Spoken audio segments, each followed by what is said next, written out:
Hey guys, it's Matt from Train Sim Society and welcome back to the channel, or welcome if you're new. We have a lot going on. Oh my gosh, it has been non-stop. Part 2 of the TSW6 roadmap has officially dropped, and this one is going to be all about future content we can expect. There is a heavy focus on new routes and partner program updates within it, and as always, content is subject to change, but there is plenty to dig into here. So we're going to go through everything that was shared, and I'll be sharing my thoughts along the way. So we'll start with the very first official add-on coming to TSW6, and this is a big one. Birmingham to Crew from All Aboard Studios. This was teased a while back, and it is their debut within the franchise. This route is going to give us a fresh stretch of the West Coast mainline. I am personally so excited for this. We need another West Coast mainline edition. This is personally what I would consider more as a flagship route, but hey, I'm just happy it's coming within TSW6's release cycle. I don't want to have to wait until TSW7 for this. So you're going to be starting down in the depths of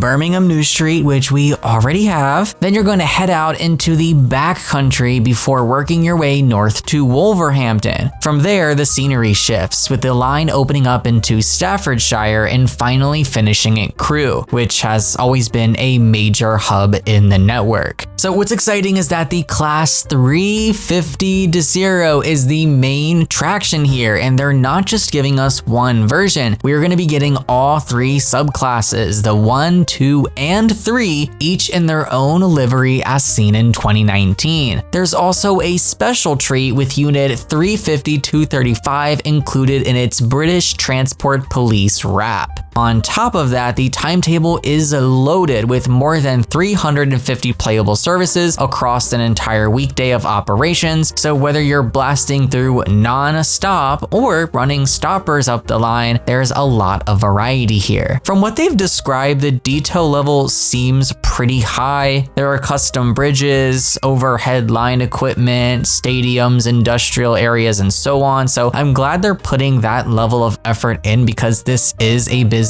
and modern corridor that definitely deserves that kind of treatment. Personally, I'm looking forward to seeing how All Aboard Studios handles their first TSW release. It is always nice to get a new team bringing fresh eyes into the franchise, and I feel like every third party kind of brings their own flair and charm to what they bring that does differ from what Dovetail brings.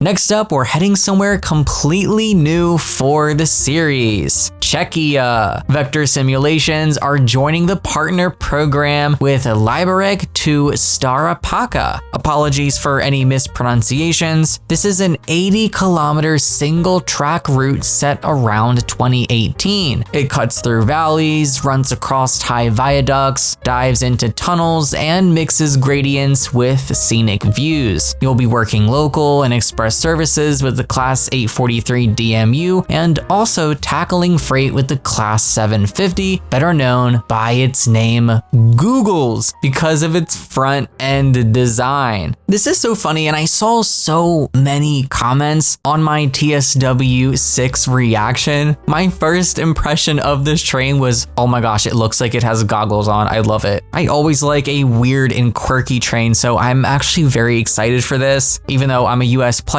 and do prefer US content, I'm always interested in what other countries are going to bring to TSW. So the developers are promising a lot of character with multiple liveries, working safety systems, and even some of the quirks and failures these trains had in real life. The 750 will also feature options for multiple engines and banking operations, so heavy freight climbs should feel authentic. It's interesting to see TSW expanding into yet another country, and I think this one really could surprise folks. It seems to be a very different style of route compared to what we normally get. I am all here for some variation. Then we hop over to Portugal for another first. Virtua Via 360 are bringing Lisbon to Setúbal, a 54-kilometer commuter corridor with 14 stations. This one takes you across the Tajo River, past the iconic 25-day Abril Bridge and through the Setúbal Peninsula. The featured train set is the 3500 series EMU, and the timetable is based on real-world information from that period. What's notable here is that this will be the first TSW add-on to use Iberian gauge, the broader 1668mm track standard. That alone makes it a milestone, and it is really cool to see Portugal finally represented. I know there are a handful of players that have been asking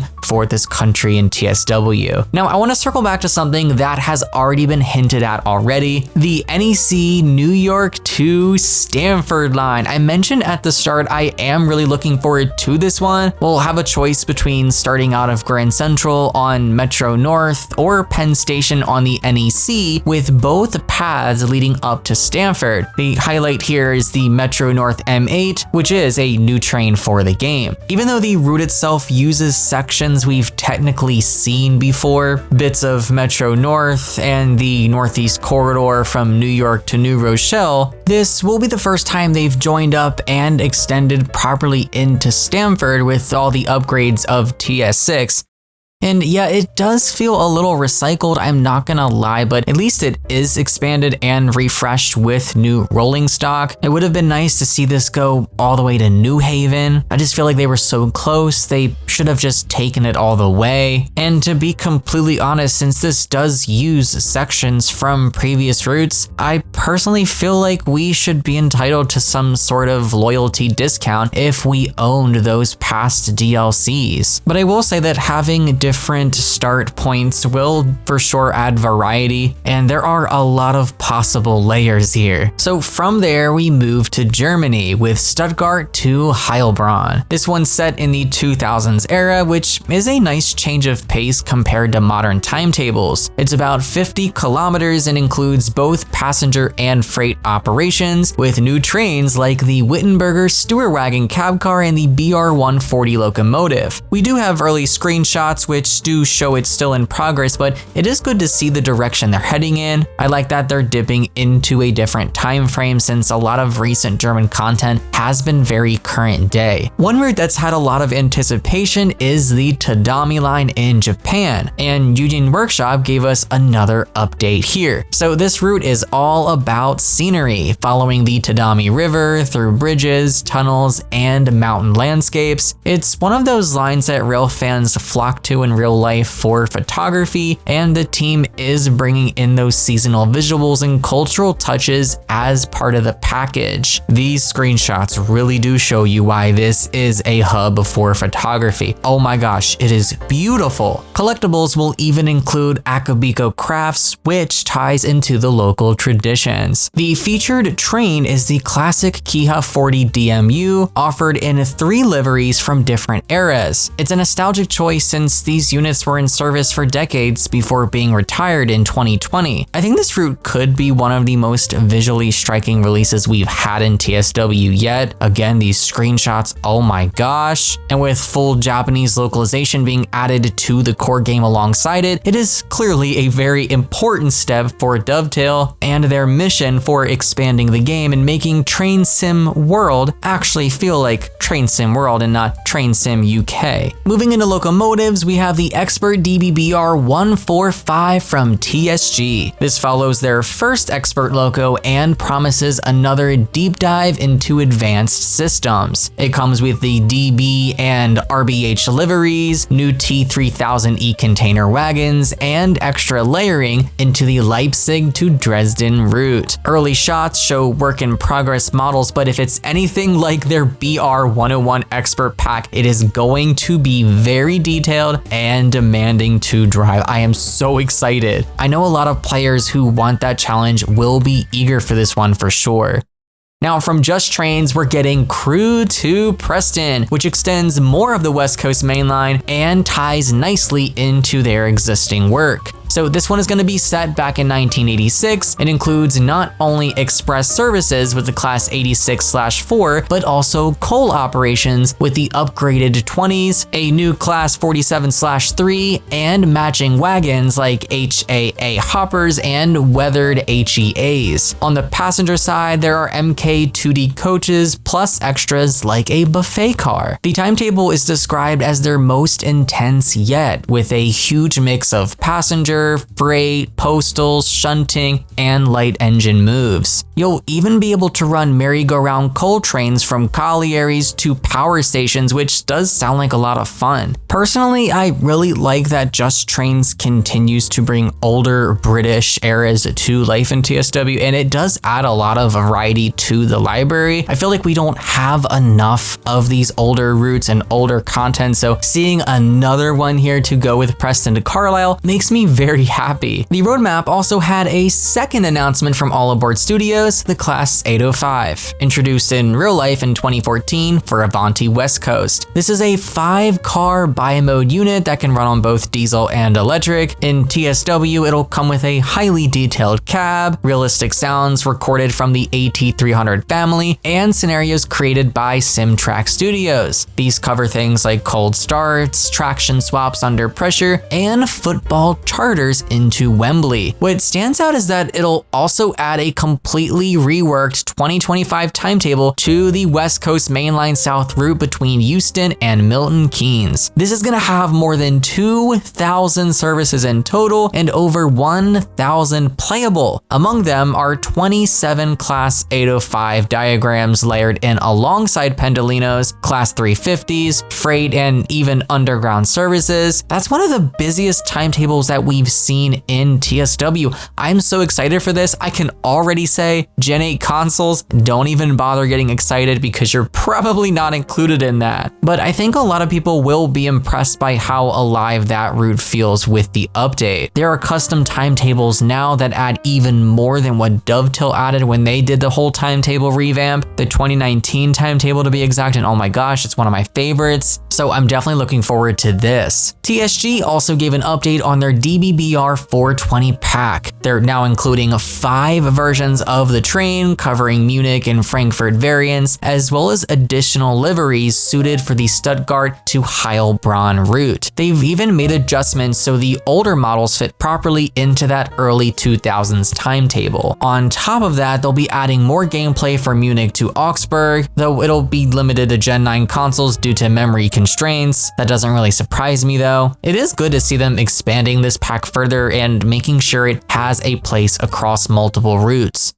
From Just Trains, we also heard more on the TFW Class 142 Pacer. This is the infamous bus on rails unit, which ran from the mid-80s right up until 2020. Their version will feature the Transport for Wales livery transformations, updated internals and externals, and even custom announcements voiced by a Welsh speaker. It's designed to work with the Cardiff network route, and they're including a 2019 timetable that layers in other DLC you might own. Honestly, the Pacer is a love it or hate it kind of train, but it is an important piece of British rail history, so I'm glad it is getting some more representation. Now up next is a pack we've talked about so many times on the channel. It was supposed to come out with TSW5, then got pushed to TSW6, but it is coming soon. It's on our roadmap, I believe, for the next 3 months, and that is the Santa Fe gameplay pack from High Iron Simulations, which is another highlight for me. This one is going to layer into the already existing Cajon Pass, and it's going to bring AT and SF operations from the early 1990s. It features SD40-2s and C48Ws in Santa Fe colors, plus new freight cars like cement hoppers and auto parts boxcars. So the timetable includes more than 250 services based on real schedules of the era, along with scenarios, and it even adds Union Pacific layers by reusing using stock from Sherman Hill. For anyone who enjoys US freight, this looks to be a solid addition. Since we clearly aren't getting much new US freight, this is for sure one freight fans should look out for. Finally, we had updates from Grump Dog Games, who are working on the HST Farewell Tour Pack and the GWR Remaster. So the Farewell Pack is all about celebrating the HST's final years with GWR, including multiple liveries like Sir Kenneth Grange in BR Blue, Old Oak Common in green, Inner City Swallow, and the Welsh Dragon variations. They're even adding multiple manual coupling, toilet flushing, and barrier coaches for stock moves. This is crazy that they're incorporating the toilet flushing. This has been a long-running joke on the live streams. Can we go into the toilets? Do they work? Do they flush? This, that, and the other? Well, first of all, this is Train Sim World, not Toilet Sim World, but hey, if they want to put these in, I guess I won't stop them. So gameplay will span both the Great Western Express Remaster and the Riviera line, with scenarios that capture the last years of HST operations out of Paddington. So there's a lot to look forward to with this. The GWR Remaster itself is also progressing very well. They've even teased a before and after comparison shot showing the improvements, so it looks like both of these projects are shaping up nicely and should land later either this year or sometime next year.